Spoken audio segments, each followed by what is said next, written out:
Like, let's unpack this. We are diving into a single, incredibly focused, and honestly, a surprisingly short chapter of a monumental text, Genesis chapter 4. Mm. And for most people, this is just the story of Cain and Abel. It's the blueprint for every sibling rivalry, every family tragedy we've ever heard. Right. The first big one. But when you look at it not just as a story, but as a blueprint for existence, like the actual defining code of human life, right after the expulsion from Eden, it becomes something else entirely, something far more profound. It absolutely does. We're going to be looking at Genesis 4 through what you could call an ontological lens. Okay, so let's define that for everyone. Ontology. Yeah, for anyone less familiar with the term, we're basically talking about the fundamental essence of being, the nature of reality. What it means to be. Exactly. So if you think about it, Genesis 3 defined the boundaries of moral knowledge. That moment Adam and Eve became aware of good and evil. Chapter 4, then, immediately shows us the harsh operational reality of living with that knowledge. It's the consequence in action. It's the immediate shift from creation and, potential to conflict and consequence. The theory is over. This is the praxis. So if I'm getting this right, we're talking about the very DNA of the human experience being laid out here. And not through some abstract philosophy, but through a series of very concrete, very brutal events. Mm-hmm. We're basically looking at Genesis 4 as the instruction manual for the post-Edenic world. It covers the birth of the first children, the immediate specialization of labor, Crisis over the offering, which is huge. the first murder, the curse, and then this completely unexpected immediate birth of civilization, art, and technology, all through the line of the condemned man. It's the ultimate crash course in humanity's new condition.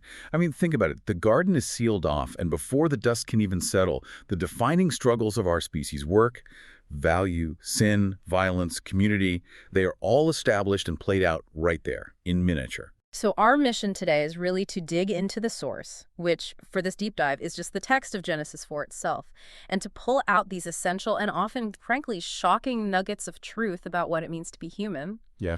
And the core question we want you, the listener, to keep in mind is this.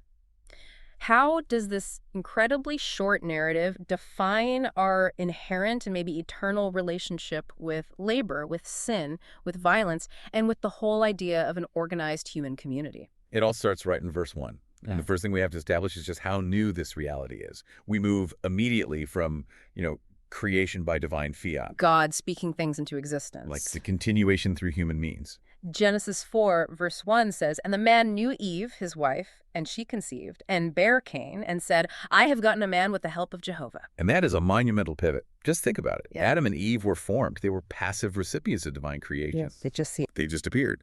But Cain is the result of human agency, the knowing between the man and the woman.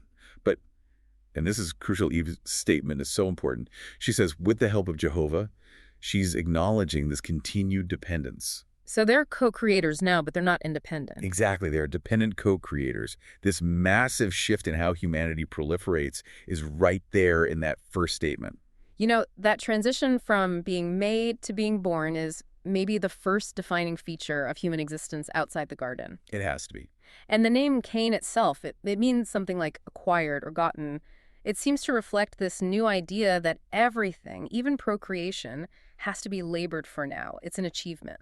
That's a great point. It really sets the tone for everything that follows. Nothing in this new world comes easily or without effort, and that includes human life itself. And right after that act of co-creation, we see the immediate specialization of life. They have another son, Abel, and in verse 2, their identities are tied instantly to their work. Yeah, Abel is a keeper of sheep, but Cain is a tiller of the ground. It's just fascinating how quickly society stratifies. I mean, we go from 2 people to 4, and boom, we already have 2 distinct professions. But the text seems to imply these are more than just jobs. Oh, much more. They're 2 fundamentally different modes of existence. This is that ontological split you mentioned earlier. This is it. We have to remember the crucial event back in Genesis 3. The ground was explicitly cursed. For Adam's sake, it would now bring forth thorns and thistles and demand sweat and toil. So the ground is resistant. It's fighting back. It's no longer just, freely yielding its fruit. Precisely. So Cain, the tiller of the ground, he represents that sedentary agricultural reality. His very being is locked in a direct, strenuous, and probably very frustrating confrontation with that cursed soil. He's trying to force life out of a medium that is actively resisting him. His entire identity is defined by that struggle. But Abel is completely different. Abel's the nomadic, the pastoral being. He works with living creatures, the flock, which, by their nature, are productive. They multiply. They yield sustenance, willingly. He works with life. Cain struggles against the curse that's embedded in the earth. So their destinies, their temperaments, even their relationship to the very stuff of the world are totally divergent before they ever even think about making an offering. Yes, before they even approach the divine. Wait a minute. If Cain's chosen profession, agriculture, was the one explicitly tied to the curse from Genesis 3, doesn't the text almost set him up for a kind of inherent difficulty? I mean, is his fate tied more to the curse on the soil than to his own internal disposition? That is a brilliant point, and it's really the heart of the tension in the first part of the story. The environment of this new world is predisposed against Cain's method of work. Yeah. His life is characterized by that burden of toil. He got the short end of the stick, occupationally speaking. You could say that. However, and this is where the chapter pivots, it quickly makes it clear that while the environment dictates the difficulty, the choice of how he responds to that difficulty is still entirely his own. Ah, okay. So the curse defines the setting, but not the character. We have to hold both of those realities in tension, the inherent struggle of the agricultural life and then the subsequent failure of the agriculturalist's moral response to that struggle. That makes sense. And that inherent difference in their relationship to the world, it leads directly to the crisis of value, the moment they both decide to bring an offering. And this is where the plot just accelerates. Cain brings of the fruit of the ground an offering unto Jehovah. Abel, on the other hand, brings of the firstlings of his flock and of the fat thereof. And the judgment is just stark. It's brutal. It says Jehovah had respect unto Abel and to his offering, but unto Cain and to his offering he had not respect. The ultimate rejection. And that immediately raises the question that has puzzled scholars for millennia. What was the difference? What was the criterion for value? Was it the type of offering, plant versus animal, or was it the quality? And while tradition often defaults to the idea of a blood sacrifice being necessary, the text itself seems to focus more on the disposition that's inherent in the offering. The attitude behind it. Exactly. Yeah. Look closely at Abel's offering. He gave the firstlings. That signifies priority, dedication, the very first ones. And he gave the fat. That's the richest part, the essence, the best of what he had. Okay, so first and best. Right. Now look at Cain's. He just brought of the fruit of the ground. It's so vague. It's vague. It suggests that maybe Cain's offering was just routine, perfunctory, or maybe it was just whatever was easiest to grab from his difficult, frustrating harvest. So it's not about the job he had, it's about the attitude he brought from the job. If his labor was already resistant and frustrating, maybe his offering just reflected that frustration. He gave the bare minimum from a difficult output. It connects his internal disposition directly to his external product. Absolutely.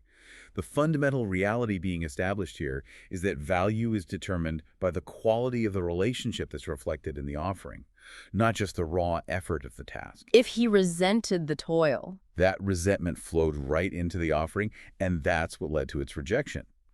Abel, on the other hand, is dealing with living, productive creatures, and he offers the very essence of that productivity with priority. So the divine response wasn't a punishment for being a farmer. It was a judgment on being a grudging worshiper. I think that's a perfect way to put it. Which makes Cain's reaction in verse 5. Cain was very wroth, and his countenance fell, so much more revealing. That emotional surge is the critical moral failure. It's immediate. He doesn't look inward. He doesn't ask what was wrong with my gift. He doesn't ask, how can I do better? How can I improve my relationship with the divine? No, he looks outward. He looks at his brother. He responds with immediate, visible, destructive anger. This resentment over comparative merit, this perceived unfairness of his brother's acceptance. That is the seed of violence. And the problem just moves from disappointment to rage in an instant. And you see this defining human characteristic, envy and anger over perceived injustice, is rooted right here in the very first generation of human interaction. And what's so crucial is that the anger is externalized. It's not just a feeling he has. His countenance fell. It's visible. It's a physical change. Visible to God, and we have to assume, visible to Abel and his parents. The failure is public. And that visible simmering rage is the moment God steps in for what is essentially a philosophical intervention. Yes, and this dialogue in verses 6 and 7 is absolutely essential for defining the post-Edenic moral structure. It's a definition of human agency and the nature of evil. And here's where it gets really, really interesting. God doesn't just curse him for his anger. No, not at all. He gives him a roadmap out of it. He asks Cain why he's angry and dejected. He engages him. He does. And this instruction fundamentally shapes the essence of moral existence for all of humanity. First, you get this confirmation of agency in verse 7. If thou doest well, shall it not be lifted up? So there's still a chance. Yes, it's an assurance that the rejection is not final, that the capacity for corrective action, for virtue, it still exists. His dignity can be restored through good conduct. There is always a way back to a right relationship. But the very next phrase is this shocking and frankly terrifying definition of evil. Okay. And if thou doest not well, sin coucheth at the door. This is such a profound moment of personification. Sin isn't treated as some vague internal impulse or, just the failure to do good. It's presented as a distinct, external, predatory entity. A crouching beast. The crouching beast, Yeah. yeah. Lying in wait, right at the threshold of Cain's choice. It's immediate, it's available, and it is ready to pounce. Okay, let's pause there because that raises a question for me. If sin is external, if it's this waiting beast, doesn't that sort of lessen Cain's culpability? Doesn't the text almost set him up to fail by placing this, wild animal right at his door? That's a vital analytical distinction to make. I would argue it doesn't lessen his culpability at all. It defines the stakes of his free will. Okay. Sin is externalized to ensure that the internal choice is maximized. The fact that the evil impulse is presented as external means, Cain has clear, unambiguous knowledge of the threat. It's like a homeowner who knows there's a predator right outside the door. You can choose to open it or you can choose to stay safe. Exactly. And you can master the situation. And that mastery is the key. The nature of this threat is made explicit in the very next line. And unto thee shall be its desire. It wants him. It wants to possess and consume him. It desires total mastery over Cain. But the instruction concludes with the ultimate definition of human responsibility. Oh. But do thou rule over it. That is the eternal human command right there. It is. Our existence outside of Eden is just this perpetual, defining struggle for moral sovereignty. We're not meant to be victims of impulse or fate. Our fundamental essence is now defined by the need to actively master these predatory desires. It is the ultimate statement on free will. Cain is armed with the explicit knowledge of the danger, and he's given the direct divine command to exert mastery. So if he fails now, it is not because of ignorance, it's not because of predetermination. It is purely a failure of will. This dialogue is the last barrier before the violence. It's the final off-ramp. And Cain consciously steps right over it. It sets up this idea that just existing in this new world means you're constantly under siege by these forces that want to possess your choices. And humanity's job, our defining moral characteristic, is to fight back. And the transition from that divine command to the failure of command is instantaneous. It's shocking. It highlights the speed and decisiveness of the moral collapse. Cain fails to rule over the beast of sin. And the outcome is brutal. It is. In verse 8, Cain speaks to Abel, and many translations imply he's leading him out under false pretenses, and when they were in the field, Cain rose up and slew him. The first death, the first murder, the catastrophic immediate result of choosing submission over mastery. And this act of violence, committed out there in the isolated field, it shatters not just the life of Abel, but the fundamental social ontology of this new world. It demands an immediate reckoning. And that reckoning comes with the famous challenge in verse 9. Jehovah asks, "Where is Abel thy brother?" And Cain gives the defining retort of social denial. "I know not. Am I my brother's keeper?" And that denial, that question, it establishes the core ethical tension that governs all of human civilization. Cain is seeking radical self-isolation. He's denying all responsibility. He's rejecting the interconnectedness that defines any community. The question, am I my brother's keeper, is meant to be rhetorical, but its answer, in the context of human coexistence, is an inherent emphatic yes. Of course it is. If humans exist in relationship, then responsibility for the welfare of the other is foundational. Cain rejects the very notion of mutual custody. And the land itself resists this denial. We return to the ground, but now it's not just resistant to his farming, it's an active moral witness. Verse 10, "The voice of Abel's blood crieth unto me from the ground." That is such a powerful, evocative image. It's drawn from ancient Near Eastern legal and cosmological concepts, where blood was often seen as containing the life force.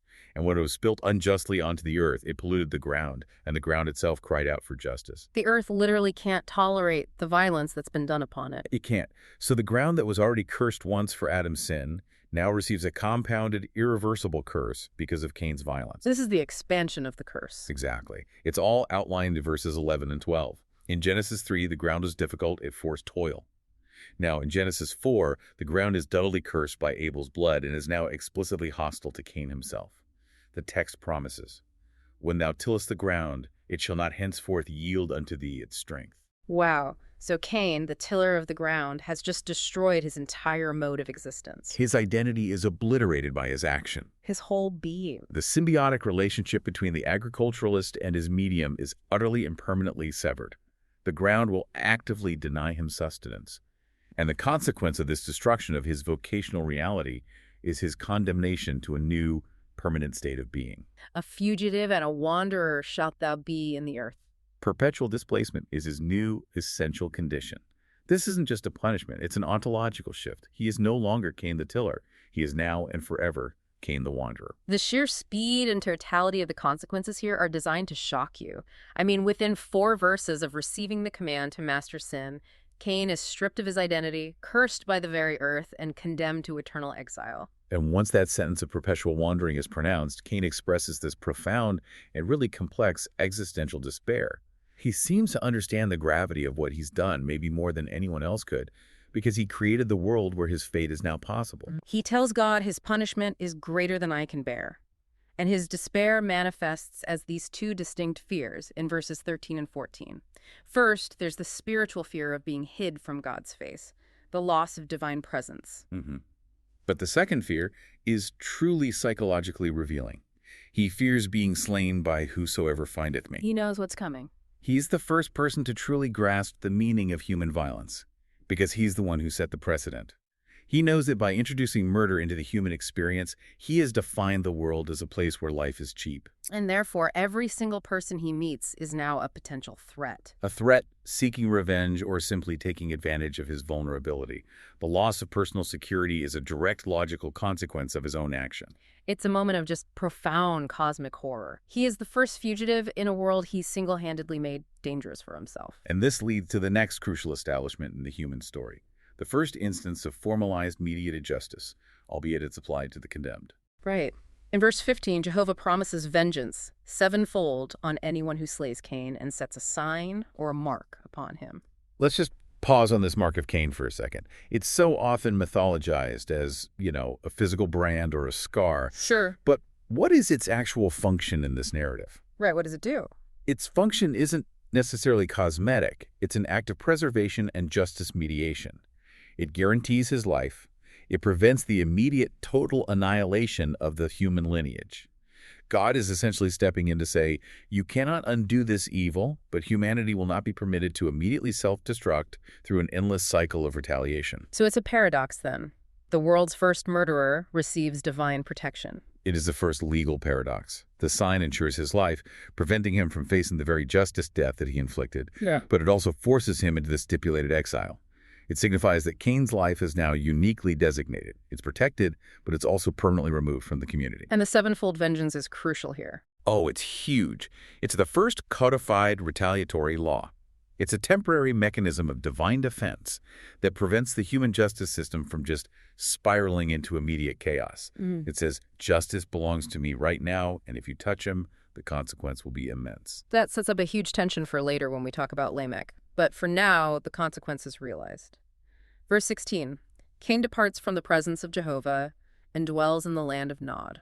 The land of wandering. The philosophical state of displacement is literalized into geography. He is now truly, completely on his own. And this is where the story gets so compelling and really so surprising. The man who is cursed to be a perpetual wanderer, the man who fears being hunted by everyone he meets, does the most counterintuitive thing possible. He starts building. Yes. The cursed, exiled founder of human violence, Cain, now becomes the founder of human civilization. What a twist. The underlying truth here is that human culture and ingenuity are born out of separation, out of necessity, and as a direct act of resistance to divine judgment. So the very first act of the fugitive in exile, in Genesis 4:17, is to build a city, and he names it after his son, Enoch. Building a city is a massive, deliberate, ontological act of resistance to the mandate to be a fugitive and a wanderer. He's fighting the curse. He's fighting the curse with bricks and mortar. If the curse defines your existence as chaos and instability, the city is the human attempt to create artificial safety, stability, and permanence.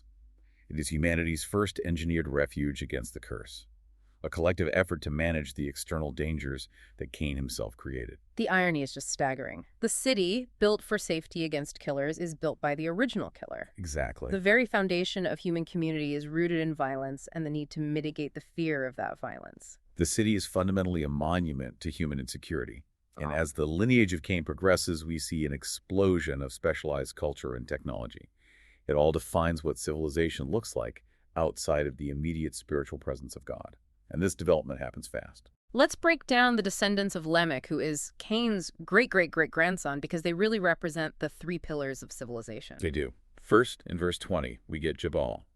He was the father of such as dwell in tents and have cattle. This isn't just Abel keeping a few sheep. No, this is organized industry. It's organized labor, massive herds, established economies, and a structured nomadic lifestyle in tents.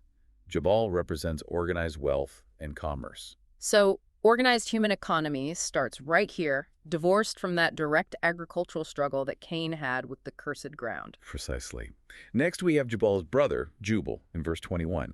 He was the father of all such as handle the harp and pipe. The birth of the arts. The birth of aesthetics, music, and organized art. This is so crucial. Even in exile, even in the shadow of the curse, human beings immediately develop these complex means of pleasure, communication, and emotional self-expression. Art arises as a necessary counterpoint to the toil and the violence. It's a statement that human existence, even when cursed, has to be more than just survival.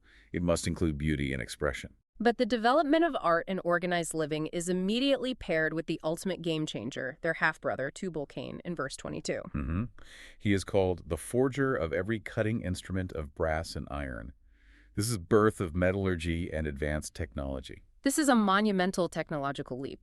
We've moved from simple farming tools, presumably, to the ability to forge metal weapons and advanced instruments. The ingenuity is astonishing.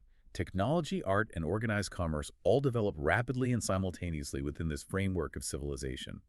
The Cainite lineage sought stability through the city. Now they gain material power through specialized trades and the harnessing of metal. This is the definition of worldly mastery. But the chapter immediately, and I mean immediately, reminds us of the dark side of that advancement through their father, Lamech. He is the perfect encapsulation of technology, enabling moral decay. This transition is chilling. Lamech, in this boastful, horrifying passage to his wives, brags about killing a man for wounding him and a young man for bruising him. He has used the cutting instruments developed by his son, Tubal-Cain, to enforce a new, brutal social contract. And he brags about escalating the violence. He says, if Cain shall be avenged sevenfold, truly Lamech 70 and sevenfold. We have to pause on the significance of that 77-fold escalation. Back in section 6, Cain received a divine promise of sevenfold vengeance.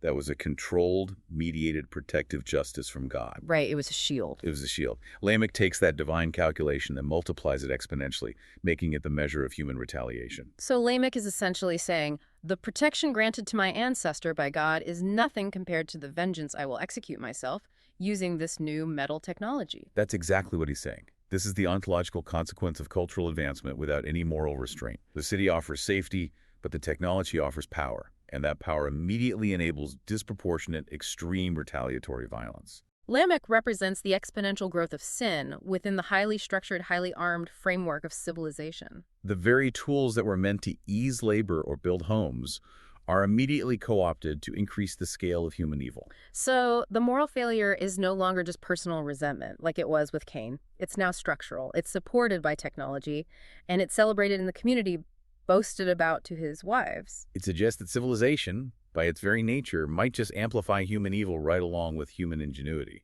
And this rapid moral decay within the Cainite line, it necessitates the need for an entirely parallel path for humanity to survive this initial failure. It does. The path of Cain, which is marked by technology, ambition, and this escalating 77-fold violence, It can't be the sole definition of humanity. The narrative demands a second beginning, a counter-narrative to the city and the sword. And that new beginning arrives right after Lamech's boast. Genesis 4, verse 25. Adam and Eve conceive again, and Eve names their son Seth, saying, God hath appointed me another seed instead of Abel, for Cain slew him. Seth, whose name literally means appointed or placed, is the necessary theological replacement. He is the continuation of the line that was meant to exist in a proper relationship with the divine. He's a restoration of the potential that Cain so tragically truncated. So he's distinct from the cursed and exiled lineage. Completely distinct. And the difference between these two parallel paths is immediately crystallized in the final verse of the chapter 4.26. Seth has a son, Enosh, and at that point the text says, Then began men to call upon the name of Jehovah. And this is a monumental spiritual shift. While Cain's lineage was building cities, forging iron weapons, creating professional arts, Seth's lineage began the practice of organized devotion and spiritual seeking. It's a formal return to acknowledging the divine presence. Wow, so the chapter ends by establishing this defining tension of human existence. It does. Humanity is irrevocably split into two primary simultaneous responses to the fall. You have the Cainite path, which focuses on cultural mastery, technology, self-reliance, physical permanence through the city, and ultimately a very human, often disproportionate form of justice, all achieved outside of God's immediate presence. And then you have the Sethite path, which focuses on spiritual seeking, on worship, reliance on the divine name, and seeking a relationship with God, even while still living in the same fallen world. And this dualism defines the entire future course of the human story. The world is built by the children of Cain, the inventors, the industrialists, the city builders, but the spiritual dialogue is maintained by the children of Seth. And both streams flow from the same source, from Adam and Eve. But they illustrate the radically different ways humanity responds to the curse and the necessity of existence. The core of human reality is this ongoing negotiation between the worldly city and the pursuit of the sacred. So it's less about a moral judgment on technology itself and more about the immediate inherent tendency of human nature to co-opt that technological power for the escalation of evil. And that's contrasted with the absolute necessity of organized worship to maintain some kind of moral perspective. Well, we covered an incredible amount of ground in just a few verses. Genesis 4 really does provide this comprehensive blueprint for human reality. It does. The complexity of labor in a cursed world, the foundational ethical demand to be our brother's keeper, the active external nature of sin as a constant threat to our moral sovereignty. And the birth of civilization itself. This chapter teaches us that human existence is not defined by a journey back to Eden. We can't go back. It's defined by a determined push forward, forever shaped by the failure to master desire, that sin crouching at the door. And we are shaped by the very structures we create to manage the consequences of our own violence, our deepest creations, whether it's the aesthetic beauty of Jubal's harp or the destructive potential of Tubal-Cain's iron. They're born directly out of our earliest moral failure. The key takeaway, then, about our defining condition, our ontological reality, seems to be this. Our capacity for ingenuity and our capacity for self-destruction increase in direct proportion to one another. I think so. Right. The very first generation outside of paradise established a pattern where technology and cultural advancement are immediately utilized to increase the scale of separation from God and the scale of violence against each other. Lamech's massive escalation of the sevenfold rule is the ultimate proof of that. It's the origin story of structural instability. Mm-hmm. The foundational institutions of human society, the city, organized labor, advanced tools, they all originate in an act of evasion and fear. Exactly. And that leads us to our final provocative thought for you to consider as you wrap up this deep dive with us. If humanity's first city was built by a fugitive, Cain, who was explicitly trying to resist and escape the consequences of his own murder and his curse of wandering, what does that founding ontological instability, that insecurity embedded in the very first structure we ever created, what does that mean for the ultimate destiny of all subsequent human civilizations? Our greatest achievements, always at their core, built on a foundation of unatoned violence.